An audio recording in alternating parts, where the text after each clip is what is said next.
Let's get to the crisis at the southern border now. And the staggering new record, more migrants crossed into the U.S. on Monday than any other day in history. And now Texas is being sued after giving state law enforcement sweeping new powers to arrest them. Morgan Chesky is there. Tonight, stunning images from Eagle Pass, Texas, where thousands of migrant men, women, and so many children now fill entire fields. The groups lining the Rio Grande clinging to blankets, huddling to stay warm, all waiting for hours to be processed, and most likely to be released into the United States. Of all our trips to Eagle Pass, this is the largest group we have ever encountered. Sources tell us the majority of these families are Venezuelan, and we've just learned from authorities nearly 3,000 were apprehended just yesterday.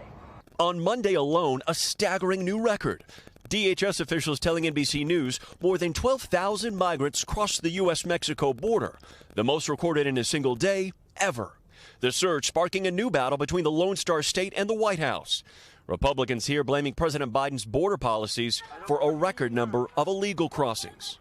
Biden's deliberate inaction has left Texas to fend for itself. Now Governor Greg Abbott signing a new law, making illegal immigration a state crime, empowering police and sheriff's deputies to arrest migrants.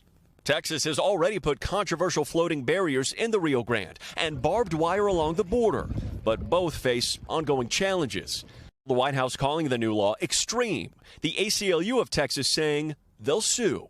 That is going to drive our immigrant communities into the shadows. It's going to increase suspicions of relying on law enforcement. How much longer can you keep up? No, we can't. We can't. Now it's like 3,000 or 4,000 right now.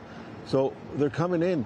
Maverick County Sheriff Tom Schmerber tells us they're struggling to cope with the number of migrants, but the new laws only raise new questions, namely where newly arrested migrants would potentially be held. His jail holds 250, and today sits just below 200.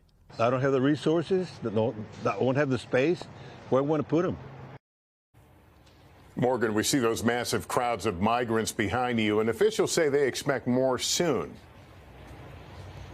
Lester, that's right. The sheriff tells me that he's already been warned by Mexican authorities who say despite the railroad closing down, a large group of migrants has abandoned that train and is now on foot, expected to arrive in this Eagle Pass area by the end of this week.